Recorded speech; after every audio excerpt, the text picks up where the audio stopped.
Good morning. Celkon mobiles business breakfast షోకి స్వాగతం. ఎట్టకేలకు అసత్యానికి శిక్ష పడింది. సో అబద్ధాలతో అకృత్యాలతో కోట్ల రూపాయల సామ్రాజ్యాన్ని నిర్మిద్దామనుకున్న బైర్రాజు రామలింగరాజుకు 7 ఏళ్ల జైలు శిక్ష విధించింది ప్రత్యేక న్యాయస్థానం. కోట్ల రూపాయల కుంభకోణంతో వేలాది మంది జీవితాలతో చెలగటమాడిన కరడుగట్టిన ఆర్థిక నేరస్తుడికి 7 ఏళ్ల శిక్షేనా అని పెదవి విరిస్తే చట్టం పరిధి అంతే అని సరిపెట్టుకోవాల్సిందే.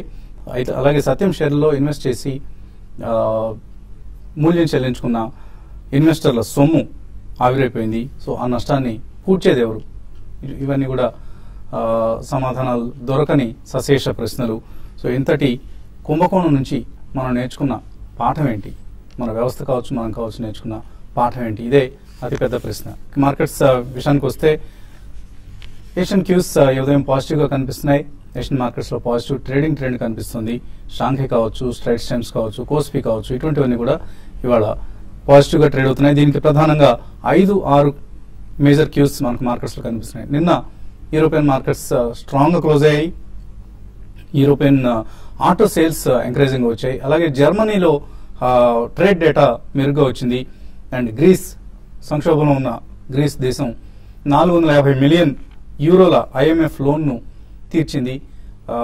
అండ్ బ్యాంక్ ఆఫ్ ఇంగ్లాండ్ తన వడ్డీ రేట్లను యథాతథంగా 0.5% వద్దే వచ్చింది. సో ఇవన్నీ కూడా యూరోప్ నుంచి ప్రధానంగా అందిన క్యూస్. అలాగే అమెరికాలో కూడా Alcoa aluminium company, major worlds number 1 aluminium manufacturing company Alcoa positive results ను ప్రకటించింది. సో ఇవన్నీ మార్కెట్స్ లో ఒక పాజిటివ్ ట్రెండ్ కు ప్రధాన కారణం అవుతున్నాయి. గ్లోబల్ క్యూస్ పాజిటివ్ గా ఉన్నాయి. మార్నింగ్ మేబీ మన మార్కెట్స్ కూడా పాజిటివ్ గా ఓపెన్ అయ్యే అవకాశాలు కనిపిస్తున్నాయి. ప్రస్తుతానికి SGX నిఫ్టీ ట్రెండ్ మాత్రం ఫ్లాట్ గా కనిపిస్తుంది. అండ్ నిన్న మూడీస్ అప్గ్రేడ్ మన మార్కెట్స్ కు ఉత్సాహాన్ని ఇచ్చింది, ఉత్తేజాన్ని ఇచ్చింది. వరుసగా 5 రోజు మార్కెట్స్ స్ట్రాంగ్ గా క్లోజ్ అయ్యాయి. బ్యాంకింగ్ స్టాక్స్ చాలా కాలం తర్వాత పార్టిసిపేట్ చేశాను. నిన్న బ్యాంక్ నిఫ్టీ 2.5% వరకు లాభపడింది. అండ్ మేబీ షార్ట్ కవరింగ్ కొంత కారణం కావచ్చు దీనికి. అండ్ ఫార్మా స్టాక్స్ లో ప్రాఫిట్ టేకింగ్ చూసాం, నష్టపోయాయి. అండ్ FIS మాత్రం ఇటువంటి ట్రెండ్ లో కూడా కొంత మ్యూటెడ్ గా, అంటే స్తబ్దంగా ఉంటున్నారు. నిన్న కేవలం 194 కోట్ల రూపాయల వర్త్ స్టాక్స్ మాత్రం కొన్నారు. ఇది కొంత నిరాశపరిచే అంశం. అదర్వైజ్ మార్కెట్స్ లో ఒక పాజిటివ్ ట్రెండ్ ఉంది. అండ్ లీడర్షిప్ పొజిషన్ ఒకసారి గమనిస్తున్నాం. ఏ స్టాక్స్ లీడ్ చేస్తున్నాయి ఈ 4 రోజుల 5 రోజుల ర్యాలీ అని చూస్తే రిలయన్స్ ఇండస్ట్రీస్ ప్రధానంగా కనిపిస్తుంది. 7 to ఆల్మోస్ట్ 7% వరకు పెరిగింది లాస్ట్ 5 days లో. నేను కూడా 3.37% రిలయన్స్ స్టాక్ పెరగడం చూసాం. సో 800 నుంచి ఇప్పుడు 900కి పెరిగింది రిలయన్స్ షేర్ ప్రైస్. అలాగే కొన్ని సెలెక్ట్ ఫైనాన్షియల్ స్టాక్స్ కొంత పెరగడం చూస్తున్నాం. అండ్ కోల్ ఇండియా 5 to 6% పెరిగింది లాస్ట్ 1 week లో. ఇలా లీడర్షిప్ పొజిషన్ ఈ దఫా ర్యాలీలో, ఇప్పుడున్న బుల్ పరుగులో ఈ దఫా ర్యాలీలో లీడర్షిప్ పొజిషన్లో స్పష్టమైన మార్పు మనకు కనిపిస్తోంది. ఈ అంశాన్ని మనం గమనించాలి. అలాగే నిన్న లిస్ట్ అయిన ఐనాక్స్ విండ్ ఒక స్టన్నింగ్ డెబ్యూ. చాలా రోజుల తర్వాత ఒక IPO మంచి రిటర్న్స్ ఇచ్చింది. ఇన్ఫాక్ట్ లాస్ట్ 1 year లో మనం చూసిన IPO లిస్టింగ్స్ లో 3వ అతిపెద్ద లాభాన్ని ఇచ్చిన IPOగా చెప్పుకోవచ్చు ఐనాక్స్ విండ్. ఎందుకంటే గతంలో మనకు లాస్ట్ 1 year లో హైయెస్ట్ రిటర్న్స్ ఇచ్చింది స్నోమెన్ లాజిస్టిక్స్. లిస్టింగ్ సమయంలో ఆల్మోస్ట్ ఇష్యూ ప్రైస్ 47 రూపాయలు అయితే 60% ప్రీమియంతో లిస్ట్ అయింది. అలాగే తర్వాత శారదా క్రాప్ కూడా అటువంటి రిటర్న్ ఇచ్చింది లిస్టింగ్ సమయంలో. ఐనాక్స్ విండ్ ఇప్పుడు 3rd IPO with 34% returns. So INOX wind నుంచి చక్కటి లాభాలు అందాయి. అలాగే IPOs రాబోయే రోజుల్లో కూడా ఇటువంటి రిటర్న్స్ ఇస్తే IPO మార్కెట్లో కొంత యాక్టివిటీ మనం గమనించే అవకాశం ఉంటుంది. అఫ్కోర్స్ కొన్ని IPOs మనకు నిరాశ మిగిల్చాయి. మాంటే కార్లో ఫ్యాషన్స్ ఇన్ఫాక్ట్ 12% నష్టపరిచింది. సో అలాగే షమారు ఎంటర్టైన్మెంట్, ఇది కూడా లిస్టింగ్ ప్రైస్ తర్వాత కూడా ఇష్యూ ప్రైస్ కంటే తక్కువ దగ్గర ట్రేడ్ అవుతుంది, తక్కువ ధర దగ్గర. ఇవన్నీ కూడా so good and bad IPOs మనం సెలెక్ట్ చేసుకోవాల్సింది. ఇన్ఫాక్ట్ ఐనాక్స్ విండ్ మనం ఈ కార్యక్రమంలో స్ట్రాంగ్ గా రికమెండ్ చేయడం కూడా జరిగింది. మంచి IPO, మంచి ఇండస్ట్రీ, మంచి సెగ్మెంట్, అలాగే ప్రమోటర్స్ ఇంటెగ్రిటీకి సంబంధించి ఎటువంటి ప్రశ్నలు లేవు. ఇవన్నీ మనకు కనిపించిన పాజిటివ్ అంశాలు. అందువల్ల IPO నుంచి మంచి రిటర్న్స్ రావడం కూడా చూస్తున్నాం.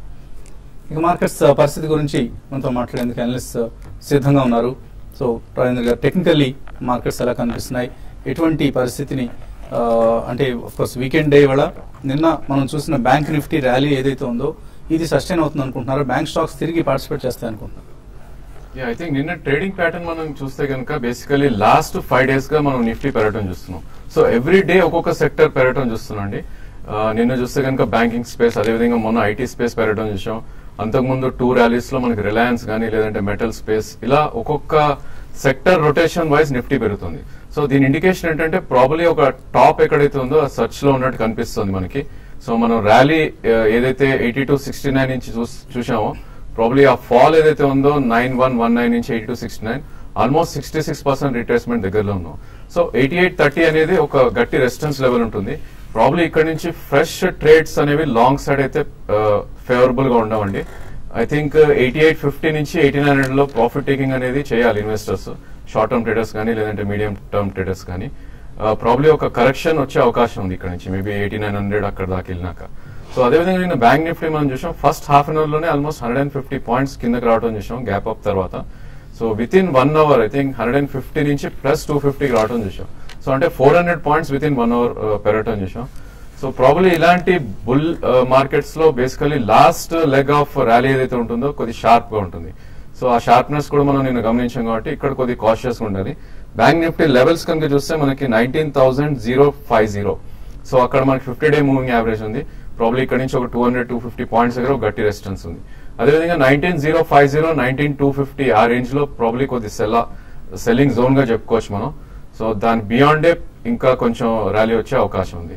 సో కాషియస్ గా ఉండాలి ఈ స్టేజ్ లో. లాంగ్స్ ఉన్న వాళ్ళు మాత్రం ప్రాఫిట్స్ తీసుకుంటూ ఉండాలి ఫర్ ద నెక్స్ట్ 100-150 పాయింట్స్ నిఫ్టీలో. అదేవిధంగా నేను ఫార్మాలో ఒక మైనర్ కరెక్షన్స్ చూసాం ఆఫ్టర్ లాంగ్ టైమ్. సో ఈ 4-5% కరెక్షన్ అనేది I think it's a good sign ఇక్కడ. సో ఇంకొక మేబీ 3-4% కరెక్ట్ అవుతాయి కనుక అవి most of the stocks like star, Sun Pharma లేదంటే లూపిన్ ఇవన్నీ 20-day మూవింగ్ యావరేజ్ దగ్గరికి వస్తాయి. సో అక్కడ I think investor should try to buy in the first price point. Maybe అక్కడి నుంచి కూడా కరెక్ట్ అవ్వచ్చు, but this a time to buy pharma stocks అని చెప్పచ్చు. అలాగే ఫార్మా స్టాక్స్ ఫాల్ కి ప్రధాన కారణం నిన్న bank of America Merrill Lynch ఇచ్చిన రేటింగ్స్ డౌన్ గ్రేడ్ కూడా దీనికి ప్రధాన కారణంగా చెప్పుకోవచ్చు. దీనివల్లనే అరవిందో ఫార్మా, క్యాడిలా ఇటువంటి స్టాక్స్ అన్నింటిలో కూడా మనం కొంత ప్రాఫిట్ టేకింగ్ అండ్ సెల్లింగ్ కూడా చూసాం. సో మీరు ఎటువంటి ట్రెండ్ ప్రెడిక్ట్ చేస్తున్నారు మార్కెట్ సంబంధించి? బేసికలీ మార్కెట్ ఇంకా next few days complete concentration results మీద ఉంటుందండి. రిజల్ట్స్ అయిన తర్వాత మనకి మాన్సూన్ డేటా ఎప్పుడైతే వెలువడుతుందో అక్కడ మనకు ఒక ట్రెజెక్టరీ అనేది ఫామ్ అయ్యే అవకాశం కనిపిస్తుంది. బట్ ఈ లోపల డెఫినెట్లీ ఇప్పుడే రాజేంద్ర గారు మెన్షన్ చేసినప్పుడు సెక్టరల్ చర్నింగ్ అనేది జరుగుతుంది. సో ఒక్కొక్క సెక్టర్ లేకపోతే ప్రైమ్ వెయిటేజ్ ఉన్న స్టాక్స్ కొన్ని పెరిగాయి కాబట్టి నిఫ్టీ కొద్దిగా పెరిగిందండి. అదర్వైజ్ నిన్న బ్యాంక్ నిఫ్టీ స్ట్రాంగ్ గా ఉంది. మనం పోను మనకి రిజల్ట్స్ ఎలా అయితే వెలువడితే స్టాక్ స్పెసిఫిక్ యాక్షన్ కొద్దిగా మనం నెక్స్ట్ 1 month లో గమనించే అవకాశం ఎక్కువ ఉంది. బట్ మనకి ఇంకొకటి నిన్న ఫిచ్ వాళ్ళు కూడా అప్గ్రేడ్ చేశారు. సో మనకి మూడీస్ అండ్ ఫిచ్ రెండు వచ్చాయి కాబట్టి S&P will not be very far away అండి. సో ఈ రిజల్ట్ సీజన్ అయిన తర్వాత probably we can even expect S&P వాళ్ళు కూడా కొద్దిగా అప్గ్రేడింగ్ చేస్తే డెఫినెట్లీ అది పాజిటివ్ ట్రెజెక్టరీలోకి మార్కెట్ వెళ్లే అవకాశం ఉంది. సో బేసికలీ మనకి ఇప్పుడు మేజర్ 2 రీజన్స్ అండి. ఫస్ట్ ఏమో రిజల్ట్స్, సెకండ్ ఏమో మాన్సూన్ డేటా. మాన్సూన్ కొద్దిగా ఆశాజనకంగా ఉంటే మాత్రం డెఫినెట్లీ ఐ థింక్ మార్కెట్ చాలా స్ట్రాంగ్ అయ్యే అవకాశం ఉంది పోస్ట్ మే రిజల్ట్స్ అయిన తర్వాత. ఎస్పెషలీ మనకి జూన్ క్వార్టర్ రిజల్ట్స్ ఫస్ట్ మళ్ళీ అప్పుడు అందరూ అనలిస్టులు నెక్స్ట్ ఇయర్ ఫార్వర్డ్ ప్రొజెక్షన్స్ ఇస్తారు కాబట్టి ఐ థింక్ నెక్స్ట్ 1 month కొద్దిగా కన్సల్టేషన్ లోనే ఉంటుంది. Last 3 to 5 trading sessions, almost 6-7 trading sessions market పెరిగింది కాబట్టి కొంచెం సెల్ ఆఫ్ అనేది రావచ్చు. బట్ ఎవరైనా కానీ బల్క్ మనీ కమిట్ చేయాలనుకున్న వాళ్ళు నెక్స్ట్ 1 month లో ఎక్కడెక్కడైతే మనకి ఒక్కొక్క స్పెసిఫిక్ స్టాక్ లో కానీ సెక్టర్ లో కానీ కరెక్షన్స్ చూస్తామో, ఇప్పుడే రాజేంద్ర గారు మెన్షన్ చేసిన ఫార్మా స్టాక్స్ అండి 3-5% కరెక్ట్ అని, కొన్ని ఆల్మోస్ట్ అబౌట్ 7-8% కూడా కరెక్ట్ అని. I think first price point లో నెక్స్ట్ 10-15 days లో ర్యాలీలో ఎక్కడైనా మనకి క్షీణత కల్పిస్తే తప్పకుండా front line stocks Sun Pharma అటువంటి, లూపిన్ ఇటువంటి బాగా కరెక్ట్ అండి. ఫస్ట్ ప్రైస్ పాయింట్ లో తప్పకుండా ఎంట్రీ తీసుకోవాలని చెప్తారు. కామర్స్ లైన్ ఉన్నారు. ఫస్ట్ కాలర్ కాకినాడ నుంచి నగేష్ లైన్ ఉన్నారు. హలో అడగండి Nagesh. Sir VN logistics list ఇది హైవే వస్తుందండి, తీసుకోవచ్చా లేదని బాగా అడుగుతున్నామండి. మనకి ఇంకా దాని ప్రైసింగ్ అనేది ఇంకా తెలియదండి. VRL logistics is one of the decent companies and transport fleet కూడా బాగానే ఉంది వాళ్ళకి. అండ్ పోను అది ఒక సన్ రైజ్ ఇండస్ట్రీ కింద మనం పరిగణనలో తీసుకోవచ్చు. అండ్ ఎస్పెషలీ మనకి లాస్ట్ 1 or 2 years లో చూసాం మోస్ట్ ఆఫ్ ద కంపెనీస్ ఇప్పుడు స్టార్టింగ్ ఫ్రమ్ బ్లూ డార్ట్ కానివ్వండి, గతి ఇటువంటివన్నీ కూడా all cargo and transport corporation అన్ని కూడా బాగా ర్యాలీ అయినాయి. సో విఆర్ఎల్ మనకి ప్రైసింగ్ వచ్చిన తర్వాత వీ కెన్ డిసైడ్ అండి, అప్పటిదాకా కొద్దిగా వెయిట్ చేయండి. వెంకటేశ్వర్లు గుంటూరు నుంచి తర్వాత కాలర్. హలో, గుడ్ మార్నింగ్ అండి వసంత్ గారు. మార్నింగ్ అండి, అడగండి. గుడ్ మార్నింగ్ అండి రాజేంద్ర గారు. సార్ నేను జేకే టైర్ వచ్చేసి ఒక 8 షేర్స్ 120లో ఒక 3 days కింద బై చేశానండి. అలానే నోసీల్ వచ్చేసి ఒక 8 షేర్స్ 41 లో బై చేశాను సార్. ఈ 2 స్టాక్స్ కొంత ర్యాలీ వస్తుందని నేను బై చేశాను సార్. ఎంతవరకు అప్ సైడ్ వెళ్ళొచ్చు అంటారు? ఐ థింక్ మనం జేకే టైర్స్ కనుక చూస్తే లాస్ట్ 6 to 7 సెషన్స్ గా 94 నుంచి మనం ఆల్మోస్ట్ 127 దాకా ర్యాలీ అవటం చేసాం. సో 128 to 132 మధ్యలో ఒక గట్టి రెసిస్టెన్స్ ఉంది. ప్రాబ్లీ మీరు హోల్డ్ చేయాలనుకుంటే స్ట్రిక్ట్లీ 118 స్టాప్ లాస్ పెట్టి హోల్డ్ చేయండి. మేబీ 128 to 132 మధ్యలో ఒక 50 to 70% ప్రాఫిట్ బుక్ చేస్తే that would be good trading position అయితే. అదేవిధంగా నోసిల్ కూడా ఆల్మోస్ట్ మనం 7 days గా చూస్తే కనుక 34 నుంచి 44 10 రూపీస్ ర్యాలీ రావడం చేసాం. ఒక మైనర్ బ్రేక్అవుట్ రావడం చేసాం అబౌవ్ 42. సో ఇది నిలబడిందంటే ఈ స్టేజ్ లో ప్రాబ్లీ నెక్స్ట్ టార్గెట్ దాని అరౌండ్ 50-52 అని చెప్పొచ్చు. సో ఇది మాత్రం హోల్డ్ చేయండి, probably with strict stop loss below 38. మరి కాల్స్ అలాగే మెయిల్స్ తీసుకునే ముందు కాసేపు ప్రకటనలు.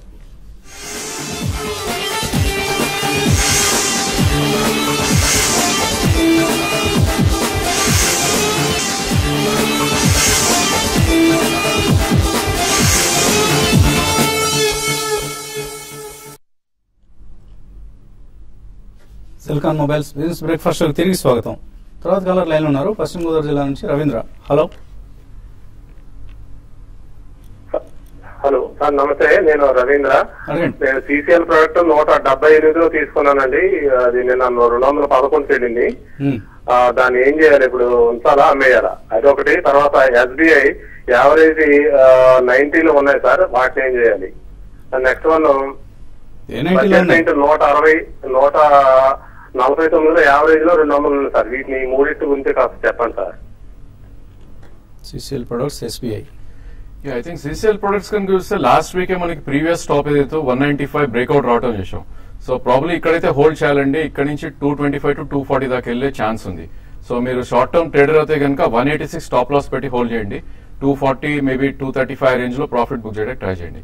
అదేవిధంగా ఎస్బీఐ యాక్చువల్లీ నిన్ననే ఆఫ్టర్ లాంగ్ టైమ్ ఒక 200-day మూవింగ్ యావరేజ్ ఏదైతే ఉందో 277 దాని అబౌట్ ట్రేడ్ అవుట్ అని చూసాం. ప్రాబ్లీ మనకి ప్రీవియస్ లో ఏదైతే ఉందో 255 నుంచి ఆల్రెడీ మనకి అబౌట్ 25 రూపీస్ పెరిగింది, అంటే 10% పెరిగింది లో నుంచి. సో ఇక్కడ నుంచి ఎక్కువ మూవ్ అయ్యే అవకాశం కనిపించలేదు. ప్రాబ్లీ 289 and 295 మధ్య దాకా వెళ్లే ఛాన్స్ ఉంది. సో షార్ట్ టర్మ్ కోసం అయితే అక్కడ ప్రాఫిట్ బుక్ చేయండి. మేబీ కరెక్షన్స్ లో మళ్ళీ రీఎంటర్ అవ్వచ్చు. బర్జర్ పెయింట్ ఐ థింక్ ఒక లాస్ట్ 4 months నుంచి ఒక కన్సాలిడేషన్ ఫేజ్ లో ఉంది. సో 4 months బ్యాక్ 252 హిట్ అయ్యి ఐ థింక్ 200-252 రేంజ్ ఎస్టాబ్లిష్ చేస్తుంది. సో ఇది 250 క్రాస్ అవుతేనే ఫ్రెష్ ర్యాలీ రావచ్చు. మేబీ 220 స్టాప్ లాస్ పెట్టి ఇక్కడ హోల్డ్ చేయండి. 250 క్రాస్ అవుతే మటుకు 300 దాకా వెళ్ళే అవకాశం ఉంది నెక్స్ట్ 6 months. ఖమ్మం నుంచి రాంబాబు. హలో. Good morning. అలాంటి సార్. మార్నింగ్ సార్, నా దగ్గర ఒమాక్స్ ఆటో ఏడీ సాగ్రో ఎన్సిఎల్ ఇండస్ట్రీస్ 3 ఉన్నాయండి. వాటికి టెక్నికల్ గా వాటి పరిస్థితి ఎలా ఉంది? రాజేందర్ గారు చెప్తారు. ఒమాక్స్ ఆటో కనుక చూస్తే కరెక్షన్ మోడ్ లో ఉందండి. ప్రాబ్లీ 68 రూపీస్ నుంచి మనం 43-44 దాకా రావటం చూసాం. సో 200-day మూవింగ్ యావరేజ్ కింద ట్రేడ్ అయ్యే స్టాక్స్ కొద్ది వీక్నెస్ కనిపిస్తాయి. ఇంకా ప్రాబ్లీ పుల్ బ్యాక్ లో మేబీ 49-52 మధ్యలోకి వస్తే కనుక ఒకసారి ఎగ్జిట్ అవుట్ ట్రై చేయండి. అదేవిధంగా ఎన్సీసీ ప్రాబ్లీ చూస్తే కనుక మేబీ 96 to 102 సపోర్ట్ జోన్ గా చెప్పుకోవచ్చు. అండ్ 137 దాటితే ఇది 160-170 వెళ్ళే అవకాశం ఉంది. మేబీ హోల్డ్ చేయండి.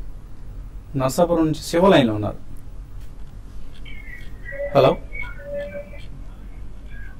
శివ, అడగండి. అడగండి, ప్రశ్న అడగండి. నమస్తే, నేను నర్సాపురం మాట్లాడుతున్నానండి. నా దగ్గర జనరల్ షేర్లు 1000 ఉన్నాయండి, 115 రూపాయలు. ఓకే, అది బాగా తగ్గిపోయింది కదండి, కొంచెం యావరేజ్ చేసుకోమంటారా లేకపోతే ఏం చేయమంటారని అడుగుతారనండి. జిందాల్సా ఏం చేయాలి? యావరేజ్ చేసుకోవచ్చా? ఐ థింక్ యావరేజ్ మాత్రం చేయొద్దండి. ప్రాబ్లీ స్టాక్ చూస్తే కనుక లాస్ట్ 6 months లో 1114 నుంచి 56 దాకా రావడం చూసాం లో. సో ఇప్పుడే ఒక ర్యాలీ రావడం చూస్తున్నాం. సో దీన్ని మనం గమనించాల్సింది ఏంటంటే నిఫ్టీ పెరుగుతుంటే ప్రాబ్లీ ఈ స్టాక్ కరెక్ట్ అవడం చూస్తున్నాం మనం. సో ఇలాంటి స్టాక్స్ మనం యావరేజ్ చేయకూడదు. ప్రాబ్లీ ఇది రికవర్ అయ్యి 80-82 వస్తే కనుక ఎగ్జిట్ అవ్వండి. ఎగ్జిట్ అయ్యి మేబీ హౌసింగ్ ఫైనాన్స్ స్టాక్స్ లో కానీ లేదంటే మిడ్ క్యాప్ ఐటీలో కానీ స్విచ్ ఓవర్ అయిపోండి. అవనిగడ్డ నుంచి రాజేష్ లైన్ ఉన్నారు. హలో. నమస్తే సార్. నమస్తే. బాలాగారు అడుగుతున్నాం సార్. అడగండి. నిన్న యూపీలో 3% డౌన్ అయింది సార్, అక్కడ తీసుకున్నాను ఒక 400 షేర్స్. ఏదండి? లూపిన్. నిన్న 3% డౌన్ అయింది కదా, అక్కడ తీసుకున్నాను సార్. ఇవాళ ఎలా ఉంటుంది సార్? అంటే ట్రేడింగ్ కోసం తీసుకున్నారా ఇది? అవునండి, ట్రేడింగ్. ఈ ట్రేడింగ్ కోసం తీసుకున్నప్పుడు రాజేంద్ర గారిని అడగాలి ఈ 3% 4% డౌన్ కోసం. ఐ థింక్ ఇప్పుడే చెప్పడం జరిగిందండి, ప్రాబ్లీ ఇంకొక 2-3-4% కరెక్షన్స్ లో మంచి సపోర్ట్ ఉంది. మేబీ 1963 అనేది 20-day మూవింగ్ యావరేజ్. అక్కడ probably you can average more. అక్కడ నుంచి మేబీ ఇంకా పడినా కూడా అక్కడ I think first price point గా కొనాలి. మీరు ట్రేడర్ అవుతే కనుక మేబీ 1923 స్టాప్ లాస్ పెట్టాలి. 1963లో మళ్ళీ రీబై చేయండి మీరు. రాహుల్ రేణిగుంట్లో అడుగుతున్నారు, ఆయన ట్రేడింగ్ కొత్తట హెచ్పిసిఎల్ తీస్తున్నారు 678 రూపాయల్లో. హోల్డ్ చేయొచ్చా, సెల్ చేయొచ్చా? హెచ్పిసిఎల్ ఈస్ లుకింగ్ గుడ్ అండి. చార్ట్స్ మీద మనం కంటిన్యూస్లీ న్యూ హై ఫార్మేషన్ రావడం చూస్తున్నాం. సో నిన్న మొన్న కొద్ది కరెక్షన్ మోడ్ లో ఉంది. ప్రాబ్లీ మీరు ఇక్కడ హోల్డ్ చేయొచ్చు. మేబీ నెక్స్ట్ ర్యాలీ కనుక ఇది బ్రేక్ అయ్యి ప్రీవియస్ స్టాప్ ఏదైతే 684 క్రాస్ అయితే కనుక ఇది 750 to 800 దాకా వెళ్ళే ఛాన్స్ ఉంది. హోల్డ్ చేయండి. లోకేష్ కుమార్ మేఘమణి ఆర్గానిక్స్ తీసుకోవచ్చు అని అడుగుతున్నారు. ఫండమెంటల్ ఎలా ఉంది ఈ కంపెనీ? ఫండమెంటలీ మంచి కంపెనీ అండి. రీసెంట్లీ చాలా పెద్ద కరెక్షన్ కూడా, ఆల్మోస్ట్ 50% కరెక్షన్ చూసాం. వాళ్ళు agro chemicals, dyes, pigments and ఇతరత్ర వేరే కెమికల్స్ లో ఉన్నారు. సో ఈ ప్రైస్ పాయింట్ లో డెఫినెట్లీ బై చేయొచ్చండి. ఇక్కడ నుంచి ప్రాబ్లీ అబౌట్ 10 to 15% కరెక్షన్ ఉంటే సెకండ్ ప్రైస్ పాయింట్ లో కొనండి. నెక్స్ట్ 1 to 1.5 year లో మంచి రిటర్న్స్ వస్తాయి. వినోద్ గాజువాక నుంచి సిప్లా టాటా ఎల్క్సీ తీసుకుందాం అనుకుంటున్నారు, తీసుకోవచ్చు ఇక్కడ? ఐ థింక్ రెండు కూడా first price point you can buy అండి. సిప్లా మనం చూస్తే కనుక 711 అనేది 20-day moving average. So 711 and 687 మధ్యలో 2 ప్రైస్ పాయింట్స్ పెట్టి బై చేయండి. మేబీ ఈసారి కనుక అది ప్రీవియస్ స్టాప్ 750 క్రాస్ అవుతే 900 దాకా వెళ్ళే ఛాన్స్ ఉంది నెక్స్ట్ 6 months to 1 year లో.